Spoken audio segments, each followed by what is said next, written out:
We begin during the French and Indian War. This clip represents the fight between the French and the Indians. The war lasted 7 years. During the war, thousands of soldiers got severely wounded and hundreds needed amputations like the man in this reenactment. A couple of important things to know about amputations during the 1700s is that the mortality rate was between 45 to 65% when performed in hospitals. In battlefields, the mortality rate was higher due to the lack of sanitation. When amputations were performed on patients in the 1700s, there wasn't any anesthesia, so they were awake the whole time. Ow! Stop! Sir, you gotta stop! Ow! Ow! As you can see, this soldier has smallpox. Smallpox is a very contagious and extremely painful disease. Many people would take their lives. The French used smallpox as a bioterrorism against the Indians. They did this by trading blankets used by the French smallpox victims. Smallpox quickly spread throughout the Indian population. This action killed off hundreds of thousands that were in the Indian population. Thank you.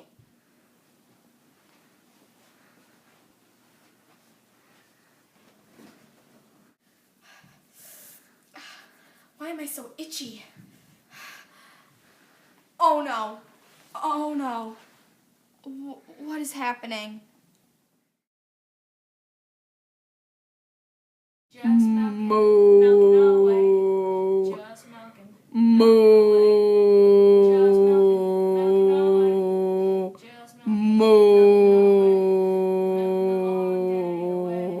What are those rashes on your hands? I don't know. I get them whenever I milk the cows. According to my research, I have found that the milkmaids in all the population have not gotten smallpox unlike everyone else.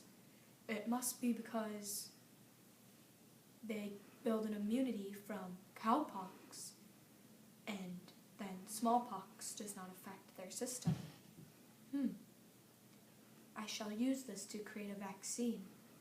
Just take a little bit of this scab, put it on my dish. Edward Jenner inoculated 8-year-old James Phipps with cowpox disease. Phipps developed a fever. 10 days later, Jenner then injected Phipps with smallpox. Phipps did not get the disease, and Jenner had created an immunity to smallpox for Phipps. Jenner's discovery helped eradicate smallpox disease 200 years later. Today we are interviewing William Charleston, who has published a couple different books throughout the 1700s.